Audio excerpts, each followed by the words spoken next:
Hello दोस्तों, स्वागत है आप सभी का। आप में से कुछ लोगों ने एक प्रश्न किया था कि सर जो चुनाव हैं उसको लेकर वीडियो नहीं बनाई। खुद की ही व्यस्तता के कारण ऐसे कोई भी वीडियो अभी नहीं बन पा रहे।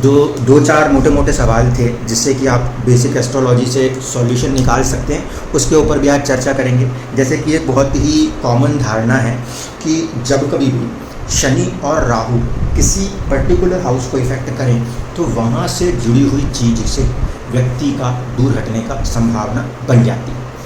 और दूसरी एक इम्पॉर्टेंट फैक्टर आता है, उसे हम कहते हैं केंद्रीय प्रभाव। इन दोनों चीज़ों को देखेंगे। तात्कालिक गोचर में कैसा प्रभाव है, मोदी जी अगर हारते तो कौन सा समय अवधि थी जहाँ पे उनके जो जीतने की क्षमता थी वो सबसे कम थी, और अभी क्या कंडीशन है उसको भी हम यहीं पे डिस्कस कर देंगे। बट उससे ज़्यादा इम्पॉर्टेंट बड़ा फैक्टर जो है वो है देश की कुंडली पे ध्यान दिया जाए, क्योंकि प्रॉब्लम यहाँ पर नहीं है। प्रॉब्लम जो आएगा वो आएगा 2025 में सितंबर के बाद से। इसलिए आज का जो मेजर टारगेट है वो हम भारत की कुंडली पे फोकस रखेंगे। मोदी जी के साथ जो इस इवेंट के साथ चीज़ें हुई हैं उसको तो इसके अंदर ही इंक्लूड कर देंगे। देखिए, चुनौतियाँ जो हैं वो किस प्रकार की हैं, पहले इसको समझते हैं। भारत की कुंडली की तरफ फोकस रखते हैं अपना। इसमें भारत की जो कुंडली है वो वृषभ लग्न से बनी हुई है, और आने वाली जो दशा है, जैसे कि चंद्रमा का प्रभाव खत्म होगा जो कि 2025 से सितंबर के आसपास में खत्म हो जाएगा। अगर सितंबर बोलूँ तो आप उसको 1-2 महीने आगे पीछे की कैलकुलेशन में ले सकते हैं। तो मंगल के प्रभाव और चंद्रमा के प्रभाव में अंतर को समझिए। चंद्र राशि स्वामी जो है इस कुंडली में वो खुद चंद्रमा है, इस लिहाज से चंद्र राशि से वो प्लैनेट पॉजिटिव जाता है। दूसरी कंडीशन, वृषभ लग्न को हम फोकस कर रहे हैं तो चंद्रमा जो है वो पराक्रम का तीसरे भाव का स्वामी है, और देश कहीं ना कहीं अपने बलबूते पे आगे बढ़ने की कोशिश कर रहा है। तीसरा भाव नेबर्स का भी होता है। हम अपने बलबूते पे अपने नेबर्स से, चीन से, पाकिस्तान से, ईरान और इन सभी प्रकार के देशों से जो कि हमारे इस एरिया में है, इनसे ऊपर उठने की कोशिश करते हुए नजर आ रहे हैं चंद्रमा की महादशा के अंदर। आने वाली जो दशा प्रभाव है वो मंगल के हवाले है। अब 2 बातों को ध्यान रखना है। पहली चीज़, चंद्रमा का प्रभाव इसीलिए शुभ कहा जा सकता था क्योंकि चंद्रमा अपनी ही राशि में बैठा हुआ था।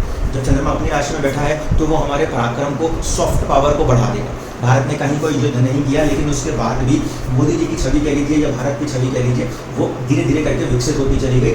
बड़े बड़े देशों के अंदर भी जो हमारी मान्यताएं हैं उसको एक्सेप्टेंस मिलती हुई नजर आई। कुछ अलग अलग देशों में हमारे कुछ जो कस्टम्स हैं, कुछ रूल्स हैं, उनको फॉलो करने की कोशिश करी। ये पूरी चीज़ जो हो रही थी ये चंद्रमा की दशा के प्रभाव हो रही थी। अगली दशा है मंगल की। अब मंगल की स्थिति को समझ लीजिए। मंगल यहाँ पे सबसे ज़्यादा प्रॉब्लमेटिक कंडीशन है। रीज़न, एक तो ये 7th लॉर्ड है और 12th लॉर्ड है। 12वें भाव का स्वामी हमेशा चिंताओं को दर्शाएगा, ये पहला नियम याद रखना है। दूसरी बात, इस बात को ध्यान रखना है कि सप्तम जो है वो मार्केश है, ठीक है। अब सप्तम का मार्केश होना भी माफ़ कर दिया जा सकता था, क्यों? क्योंकि यहाँ से ये 12वां प्रभाव दिखा था। लेकिन 2 मेजर फैक्टर जो इस समय मंगल को प्रभावित कर जा रहे हैं वो क्या है, पहली बात को समझिए। एक तो मंगल जो है वो केतु उसकी राशि में बैठे हुए हैं, इसलिए मंगल के अंदर पृथकतावाद का प्रभाव अत्यधिक मात्रा में आएगा, पहली चीज़। दूसरी बात, मंगल बुध की राशि में बैठा है, स्वराशि का हो तो कम से कम डैमेज आए, पॉजिटिविटी बढ़ जाए। जब वो शत्रु क्षेत्रीय हो गया है तो ऐसे स्थिति में कहीं ना कहीं जो सिचुएशंस हैं वो टफ होती हुई नजर आती हैं। आने वाला जो समय अवधि बनती हुई दिखाई दे रही है भारत के लिहाज से, वहाँ पे हम इस ऑब्जर्वेशन से 2 बातों को साफ शब्दों में कह सकते हैं। एक कि भारत में आने वाले समय में कुछ ऐसे स्टेप्स होते हुए नज़र आ सकते हैं जिसके कारण हमारे को दूसरे लोगों से, दूसरे देशों से मिलने वाला सपोर्ट थोड़ा सा रिड्यूस होगा। क्यों बोल रहा हूँ ये? क्योंकि जो साझेदारी होती है उस भाव में केतु की मौजूदगी है। दशा केतु की नहीं है, लेकिन मंगल की दशा है, और मंगल की दशा में केतु का प्रभाव है। 7th लॉर्ड जब चले तो साझेदारी की कोशिशें बढ़ती हैं, यानी कि भारत साझेदारी की कोशिश तो करता हुआ नजर आ सकता है, लेकिन कुछ ऐसे इवेंट्स हो सकते हैं जिसके कारण केतु के प्रभाव में हमें उतना सपोर्ट मिलता हुआ नजर ना आए। एक चीज़ तो ये है। दूसरी बात यह है कि ये भाव भी मार्केशी, जहाँ ये बैठा वो भाव भी मार्केशी। ऐसी स्थिति में देश के अंदर विघटनकारी शक्तियों का उदय होने की संभावना पहले से व्यक्त थी। बहुत पहले के किसी वीडियो में मैंने इस बात को कहा था कि आने वाले समय के अंदर चुनाव जीत हार से ज़्यादा इम्पोर्टेंट बात इस पर खड़ी होगी कि इन मुद्दों की तरफ हम बढ़ते हुए नजर आ जाएंगे। अब देखिए, इस समय 2 बड़े मुद्दे ऐसे हो सकते हैं जो अलगाववाद की स्थितियों को दिखा सकते हैं। एक उसमें से हो सकता है यूनिफॉर्म सिविल कोड, दूसरा जो हो सकता है पॉपुलेशन कंट्रोल, क्योंकि इन 2 मुद्दों के ऊपर ये जो विघटनकारी शक्तियाँ हैं ये अपने प्रभाव दिखा सकती हैं। इलेक्शंस में जो कुछ भी हो रहा है ओवरऑल प्रॉस्पेक्ट में वो कहीं ना कहीं किसी कंट्री, किसी देश के साथ क्या होने वाला है उसके आसपास के इवेंट से साथ ही लिंक होता है। अभी आप ये देख रहे हैं कि कुछ हद तक कांग्रेस और उसके समर्थक दल थोड़े से पावर में आए, तो एक्चुअल में होना क्या है, होना जो है वो यहाँ के टशन की तैयारी है। मंगल जो है उसकी महादशा 2025 के सितंबर के बाद आएगी, और मंगल में मंगल एक मार्केशी दशा के रूप में देखा जाए। यहाँ पर आने वाले जो सर्टेन इवेंट्स होंगे वो थोड़ा सा एक प्रकार से वैमनस्य की भावना, अलगाव की भावना को बढ़ाने की कोशिश करेंगे। तो देश को यहाँ पर इससे संभल के बाहर निकलने की आवश्यकता है। बहुत सारे लोगों का एक अनुमान ये था कि यूपी में बीजेपी की सीट्स क्यों कम हुई। बहुत सिंपल सा रूल था, आप किसी को कितना भी मुफ्त का सामान दे दीजिए, लेकिन जब यूसीसी जैसी बात आई कि हम किसी से किसी के कानूनों को वापस ले लेंगे, उस मुद्दे पर हर व्यक्ति कहीं ना कहीं भावनात्मक हो जाता है, और वही चीज़ वहाँ पे उसको डैमेज कर रही थी, और कोई उसका बड़ा मुद्दा वहाँ पे नहीं था। यहाँ पर अब आएंगे मोदी जी की कुंडली को ध्यान में रखते हुए यहाँ पे देख लेते हैं कब ये वीक साइड था, क्यों यहाँ पे सपोर्ट साइड है, दशाओं में क्या प्रॉब्लम्स। एक्चुअल में इस कुंडली में लगन कुंडली बलवान है, इसलिए दशा लगन से चल रही है। 2019 में सूर्य की दशा आई, तो सूर्य की दशा के दम पर बिल्कुल एक ताज तब तो ताज मिल गया।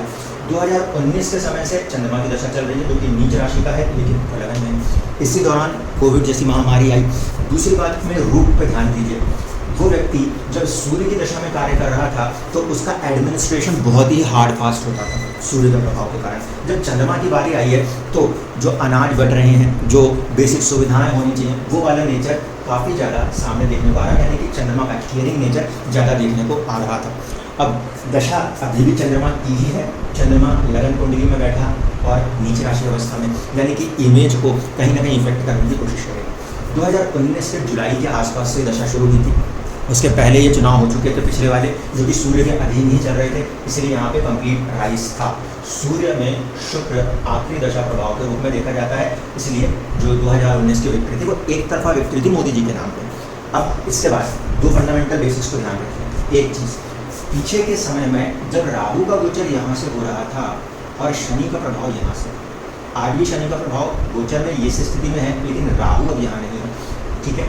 दूसरी बात, पहली वाली कंडीशन में जब यहाँ राहु था तभी यहाँ पे जुपिटर भी था, और इस समय की अवधि में जुपिटर जो है वो भी अब इस तरफ। तो ये दोनों परिस्थितियाँ जिस समय तक ये बन रही थी, ये एक चुनौतीपूर्ण परिस्थिति थी। इस परिस्थिति का नतीजा क्या था, अब इसको देखिए। व्यक्ति के स्टेटस को, इमेज को और कार्यक्षेत्र को सीधे सीधे प्रभावित कर रहा था राहु। शनि जो है वो कहीं ना कहीं दृष्टि दे रहा है सूर्य की राशि के ऊपर, राहु दृष्टि दे रहा है सूर्य की राशि के ऊपर, तो जाहिर सी बात है उस भाव को सबसे ज़्यादा प्रभावित पीड़ित करने की कोशिश करेगी। ऐसी स्थिति में ये जो 1.5 साल की स्थिति थी जब राहु की मौजूदगी वहाँ थी, उसके अंदर मोदी जी को डाउनफॉल फेस करने की संभावना सबसे ज़्यादा थी। अगर गलती से चुनाव उस ड्यूरेशन में पड़ जाते तो हमारे लिए चुनौती बन जाती। क्यों? ऑब्जर्वेशन देखिएगा, जिस ड्यूरेशन के अंदर शनि या तो यहाँ या यहाँ रहा, क्योंकि जब वो एक भाव में अपनी राशि में बैठेगा तो उसी में दूसरे भाव का भी प्रभाव होता है। जब भी कोई ग्रह स्वराशि बैठता है तो अगर वो एक राशि में बैठा हुआ है उसका प्रभाव दूसरी राशि पर भी आएगा। ये बात स्वराशि के साथ भी लागू होती है और दूसरे रूप से भी लागू होती है। जैसे गुरु यदि यहाँ बैठा हुआ है तो उसका एक प्रभाव शुक्र की इस राशि पर भी आएगा, क्योंकि गुरु का संबंध इस समय शुक्र से होता है। तो इस बात को ध्यान रखिए। अब फॉर्मेशन क्या था, दशम के ऊपर दो पृथकतावादी ग्रह राहु और शनि का प्रभाव है, और दशमेश से उनकी कोई भी मित्रता नहीं थी। ये वो दौर था जहाँ पर हमने मणिपुर के इवेंट में देखा जिससे कि छवि धूमिल होती हुई नजर आई हो, ठीक है। दूसरी इवेंट आपने जो देखी शिवसेना का वहाँ से ब्रेकआउट कर जाना, जिसके कारण कि वो वीक दिखाई दी। तीसरी स्थिति जो आपने देखी थी वो था जेडीयू का छोड़ के जाना। एक स्थिति जो थी अकाली दल का छोड़ के जाना, यानी उस छवि को डाउन करने की पूरी कोशिशें तब तक चलती रही जब तक कि शनि और राहु के साझा प्रभाव बहुत हाई लेवल पे काम कर रहे थे। प्रभाव जब भी इसमें होते हैं, राहु वक्री ग्रह है शुरुआत से, यानी कि जब उसकी मौजूदगी यहाँ है यहीं से प्रभाव काउंट होकर यहाँ तक पूरे प्रभाव देख रहे हैं। इस समय अवधि में जब ये मूवमेंट हुई है, राहु की मूवमेंट यहाँ से हट चुकी थी, इस कारण से राहु की दृष्टि अब दशम के ऊपर नहीं है। गुरु की स्थिति जो आई थी उसने थोड़ा सा एक पॉजिटिविटी दिखाई थी, जिसके कारण से आपने ये देखा कि शिवसेना का एक धड़ा कट के और एनसीपी का भी एक धड़ा कट के वहाँ पे महाराष्ट्र में बीजेपी के सपोर्ट पे आ गया, जिससे उनको एक बैकअप मिल गया।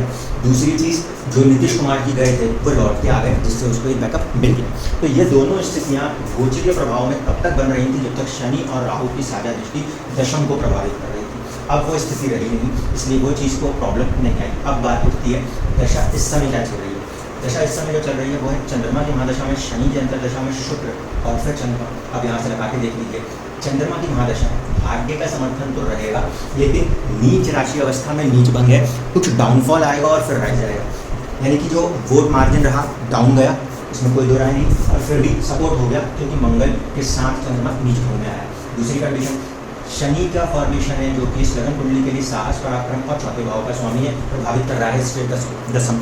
शनि सूर्य की राशि में है, शत्रु राशि क्षेत्र है, प्रभावित करेगा, तो इसने वहाँ पे प्रभाव दिखाया जिसके कारण कि थोड़ा सा वैल्यू नीचे आती हुई नजर आती है। देन कम्स द शुक्र।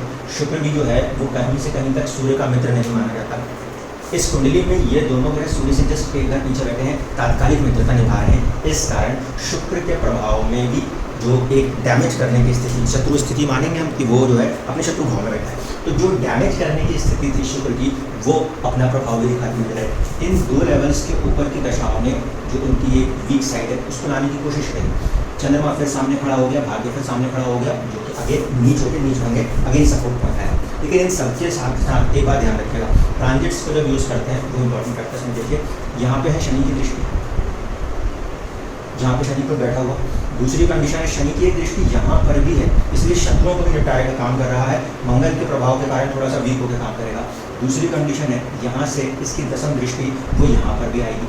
तो गुरु और शनि का साझा प्रभाव व्यक्ति के व्यक्तित्व के अंदर परिवर्तन और एक नया राइज को दिखा रहा है। एक चीज़, शनि और गुरु की साझा दृष्टि फर्स्ट हाउस पे है, तो something related with the first house होना है, पहली चीज़ हो गई। दूसरी चीज़ ये हो रही है कि जब गुरु यहाँ बैठा तो इसका केंद्रीय प्रभाव इन चारों भाव को प्रभावित करेगा, जिसकी वजह से एक सपोर्ट पॉइंट बनता है। तो अभी की जो पूरी दशा स्थितियाँ हैं, इन दशाओं में ये दो चीज़ें जो डिफरेंस प्रॉब्लम क्रिएट कर रही थी 9 जून तक, इसके अंदर चंद्रमा ने आगे पीछे आकर अपने आप को समझ लिया, तो वो तो फर्स्ट कंडीशन ओके। प्रॉब्लम अब क्या है, जिस समय भारत की दशा में मंगल पे मंगल वाला प्रभाव स्टार्ट होगा उस समय इस कुंडली में चंद्रमा की दशा में अष्टमेश बुध जो कि लाभेश और अष्टमेश है इसका प्रभाव होगा। 11th हाउस का लॉर्ड भी कोई बहुत ज़्यादा फ्रेंडली सपोर्ट नहीं देता, इसको ध्यान रखिएगा। और दूसरी बात है कि यहाँ पे ये अष्टमेश है, भाग्येश खुद नीच राशि अवस्था चंद्रमा और बुध के साथ उसकी इतनी अच्छी मित्रता नहीं मानते। इस कारण से अभी 2025 के मई से लेकर 2026 के अक्टूबर के बीच में मोदी जी का जो प्रभाव है उसके ऊपर एक चुनौती वाली स्थितियाँ देखने को मिलेंगी। प्लस एक और पॉइंट है जिस पर ध्यान देना होगा, आने वाले समय के अंदर जो गोचर होंगे उसमें केतु की मौजूदगी यहाँ से होगी। ऐसे स्थिति में यह हो सकता है कि जब केतु की यहाँ से गोचर हो, 1.5 साल की अवस्था हो, तो देश के अंदर कुछ ऐसी स्थितियाँ उत्पन्न होती नजर आ रही हों जहाँ पर कुछ कठोर फैसले लेने के बाद वो अपनी सत्ता को, अपने आप को उस पद से भी हटा दें। यहाँ पे ये कंडीशन क्योंकि केतु की मौजूदगी शनि के ऊपर से होती हुई नजर आ रही है, इसलिए कह रहा हूँ 2 कंडीशन यहाँ पे बन सकती हैं। पहली चीज़, केतु इस भाव में नक्षत्र स्वामित्व हासिल करता है तो वहाँ पे व्यक्ति को ऊपर उठाएगा, राइज तो कराएगा, लेकिन मनोस्थिति को, क्योंकि यहाँ से राहु की मौजूदगी, केतु की दृष्टि ऐसा एक प्रभाव दिखा सकता है कि दुनिया की इन चीज़ों पर अब दूर हट जाया जाए। ये प्रभाव 1.5 साल की स्थिति में बन सकता है। और दूसरी तरफ है देश के अंदर ये वाली कंडीशन जो कि इन प्रभाव को दिखाएगी। तो ये दोनों चीज़ें जो हैं, ये दोनों ड्यूरेशन एक्चुअल चैलेंजिंग पीरियड रहेगा इंडिया के आस्पेक्ट से। जब 2025 के सितंबर के बाद की दशा मंगल की शुरू होगी और यहाँ पर चंद्रमा में बुध, जब चंद्रमा में बुध को क्रॉस करेंगे तो फिर कंडीशन होती है केतु की। चंद्रमा में केतु का प्रभाव भी मोटा मोटा यही नज़र आता है। तो कुछ समय अवधि ये जो टर्म रहेगा वो चैलेंजेस वाला होगा और कुछ समय अवधि के बाद ये मुमकिन भी है कि वो अपने आप को उस पोजीशन से हटाकर किसी और को आगे बढ़ा लें। बट मेजर फैक्टर जो हमें ध्यान रखना है वो यहाँ पे ध्यान रखना है, क्योंकि आने वाले जो 7 साल की अवधि मंगल की दशा है वो उग्र ग्रह है और मार्गेशी अवस्थाओं के अंदर बैठा है, इसलिए कुछ ऐसे अलगाववादी शक्तियों का बढ़ना, ये स्थिति से भारत को अपने आप को सुरक्षित रखने का प्रयास करना होगा। कुछ समय अवधि के लिए इस बात पर भी गौर करिएगा कि 2.5 साल की ऐसी अवधि 2025 के बाद बनेगी जब शनि यहाँ को चक्कर, तो हमारे स्टेटस और हमारे भाग्य दोनों का स्वामी भी यहाँ पे नीच राशि अवस्था में रहेगा 2025 से 27। ये वो ड्यूरेशन है जहाँ पे भारत को सबसे ज़्यादा सतर्क, सबसे ज़्यादा सजग रहते हुए अपने लोगों को एजुकेट करते हुए आगे बढ़ना पड़ेगा। क्योंकि फॉर्मेशन में ध्यान दीजिएगा तो नवांश के अंदर जब स्थिति उत्पन्न हो रही है वो ये कि देश की कुंडली में मंगल और केतु का साझा प्रभाव चौथे भाव के ऊपर पड़ता है। अब ये 2 रूप में हो सकता है, इसलिए अभी यहाँ पे व्यवस्थित कंफ्यूज। 2 रूप क्या है? पहला, चौथे भाव को हम देखते हैं पार्लियामेंट के रूप में, तो यहाँ पे देश के अंदर अब जो है सीटें बढ़ेंगी तो जाहिर सी बात है एक डिवीज़न बंटवारे की स्थिति वहाँ से बनती है। दूसरी कंडीशन ये हो सकती है कि कुछ ऐसे कठोर कानून यूसीसी या पॉपुलेशन के थ्रू आ जाएं जिससे कि कोई दूसरी कम्युनिटी एक अलग अलगाववाद की स्थिति उत्पन्न कर दे। इन दो में से किसी एक प्रभाव, एक तो फिक्स है कि सीटों का परिसीमन होना है, उसके लिहाज से यहाँ पे चीज़ बढ़नी है, तो इसको हम बड़ी एस्ट्रोलॉजिकल इवेंट के रूप में नहीं देख रहे। लेकिन अलगाववाद की स्थिति जो बन रही है, तो उसमें